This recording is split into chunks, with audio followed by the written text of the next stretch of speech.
কাঁচা কলার মধ্যে এমন কিছু ঔষধি গুণ রয়েছে যা বিশেষ কিছু রোগে ভোগা মানুষের জন্য ঔষধের থেকেও বেশি কার্যকরী। আবার কিছু রোগে ভোগা মানুষ আছেন যারা কখনোই কাঁচা কলা খাবেন না, খেলে তাদের ক্ষতি হবে। আজকের ভিডিওতে তাই এই বিষয়গুলো নিয়ে আলোচনা করছি। আমি শ্রাবণী প্রামাণিক, একজন সার্টিফাইড আয়ুর্বেদ চিকিৎসক। কাঁচা কলা আমরা কিভাবে খেলে, কোন উপায়ে খেলে আমাদের কোন কোন রোগ ভালো হয়, এই বিষয়টি কিন্তু আমরা অনেকেই পরিষ্কারভাবে জানি না। না জানার কারণেই কাঁচা কলাকে সিলেক্টিভ কিছু বিষয়ের জন্য তুলে রেখেছি, যেমন ডায়রিয়া বা পেটের রোগ।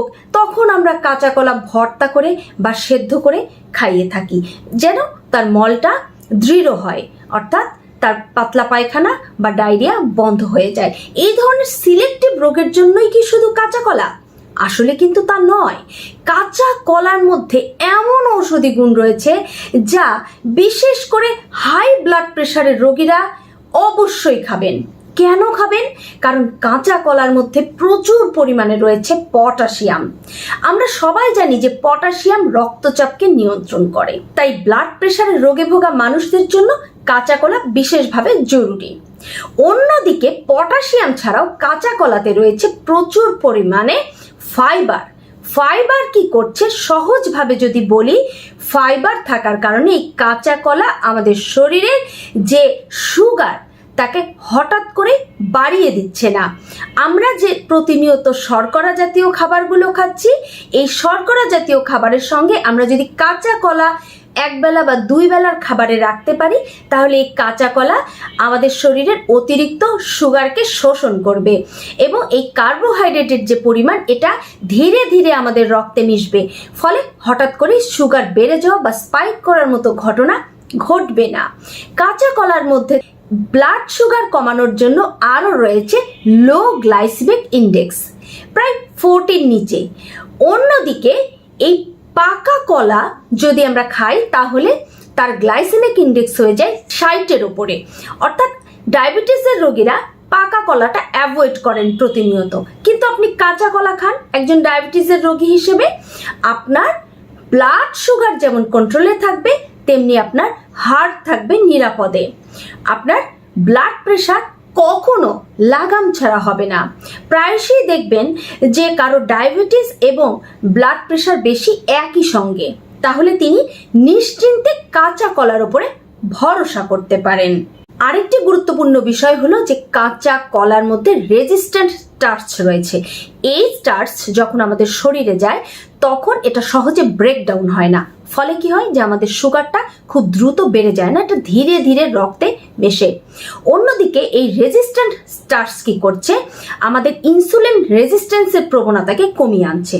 ফলে যেসব ডায়াবেটিসের পেশেন্টের ইনসুলিন রেজিস্ট্যান্স আছে, তারা কাঁচা কলা নিয়মিত খেলে এই সমস্যারও সমাধান হবে এবং ডায়াবেটিস নিয়ন্ত্রণে আসবে। সেক্ষেত্রে কাঁচা কলা কিভাবে খাবেন? কাঁচা কলা খাওয়ার জন্য ডায়াবেটিস এবং ব্লাড প্রেশারের রোগীরা সহজভাবে কাঁচা কলা শুধু বয়েল করে নেবেন খোসা সহ, তারপর খোসাটা ছাড়িয়ে কাঁচা কলাটা খেয়ে নেবেন। সেক্ষেত্রে আপনি এটাকে সুস্বাদু করার জন্য এর সঙ্গে কোনো লবণ, যেমন সৈন্ধব লবণ বা বিট লবণ মেশাতে পারেন, কাঁচা পেঁয়াজ মেশাতে পারেন, ধনিয়া পাতা, কাঁচা মরিচ এগুলো দিয়ে নিতে পারেন। এটা যেমন এই রেসিপিকে সুস্বাদু করবে, তেমনি এই ধরনের ইনগ্রিডিয়েন্টসগুলোরও আরও অনেক হেলথ বেনিফিট রয়েছে, যেটা আপনার জন্য প্রয়োজন। আবার কাঁচা কলাকে এই যে আমরা শুধুমাত্র ডায়রিয়া সেক্টরের জন্য ফিক্সড করে রেখেছি, তার কারণটা কি? শুধু কি ডায়রিয়ার জন্য কাঁচা কলা খাওয়া দরকার? কাঁচা কলার মধ্যে রয়েছে পেকটিন নামক একটি উপাদান। এই পেকটিনের কাজ হলো, এটা যখন ইন্টেস্টাইনের মধ্যে যাবে, তখন ইন্টেস্টাইনের যে অতিরিক্ত জলীয় অংশ, সেটাকে শোষণ করে নেবে। শোষণ করার ফলে আমাদের মলের ঘনত্ব বৃদ্ধি পায়। ফলে মনে হয় যে ডায়রিয়ার সময় কাঁচা কলা উপকারী। বারে বারে যদি ফ্রিকুয়েন্টলি কাঁচা কলা সেদ্ধ করে বা কাঁচা কলা দিয়ে যদি কোনো রেসিপি তৈরি করে খাওয়া যায়, তখন কিন্তু ডায়রিয়ার সময় মলের ঘনত্ব বাড়ার কারণে ডায়রিয়ার বা ঘন ঘন পায়খানা হওয়ার যে প্রবণতা, সেটা কমে যেতে থাকে। কিন্তু এটার আরেকটি সাইড রয়েছে, যেমন যারা কনস্টিপেশনের রোগী, তারা ভাবেন যে যেহেতু এটা ডায়রিয়ার সময় কাজে লাগে, তাই যাদের একটু কনস্টিপেশন আছে আমরা কাঁচা কলাকে এড়িয়ে চলি। এটা কিন্তু একদমই এমন নয়। আমরা কিন্তু আগেই বলেছি যে প্রথম কথা, পেকটিন অতিরিক্ত জলীয় অংশকে শোষণ করে, ইন্টেস্টাইনের সব জলকে শোষণ করছে না। অন্যদিকে কাঁচা কলার মধ্যে প্রচুর পরিমাণে ফাইবার রয়েছে। আমরা ফাইবার বলতে আসলে খাদ্য আঁশকে বোঝাচ্ছি। আপনি যখন আঁশ জাতীয় কোনো কিছুকে সেদ্ধ করছেন তখন কিন্তু সেটা ফুলে যাচ্ছে, অর্থাৎ তার যতটুকু জল শোষণ করার ক্ষমতা সেটা কিন্তু করেই নিচ্ছে। অন্যদিকে আঁশ যখন আপনি কাঁচা খাচ্ছেন তখন কিন্তু এই রেজাল্টটা আরো অন্যরকম আসবে। তাই কাঁচা কলা খোসা ছাড়িয়ে আমরা যদি শুধুমাত্র এটাকে পর্যাপ্ত পরিমাণে পানি দিয়ে জুস তৈরি করে তার সঙ্গে গোলমরিচের গুঁড়ো এবং স্বাদ মতো সামান্য পিঙ্ক সল্ট বা বিট সল্ট মিশিয়ে যদি খেতে পারি, তাহলে এই কাঁচা কলা আমাদের পেটে যাওয়ার পরে কি হবে, এটা অতিরিক্ত জল সহ গেল এবং এই ইন্টেস্টাইনের যে জল রয়েছে এটাকেও কিন্তু এটা শোষণ করবে, ফলে ফাইবারগুলো আরো ভারী হবে এবং মলের সঙ্গে মিশে গিয়ে মলকে গাঢ় করতে এবং সহজে পাস করতে সাহায্য করবে, কারণ তখন মলের ঘনত্ব অনেক বেড়ে যাবে। তাই যারা কনস্টিপেশনে ভুগছেন তারা নির্দ্বিধায় কাঁচা কলাকে কাঁচা অবস্থায় জুস করে খান। এছাড়া আমরা দেখি যে কাঁচা কলা দিয়ে অনেক ধরনের চাটনি বা অনেক ধরনের আচারের রেসিপি তৈরি করা হয়।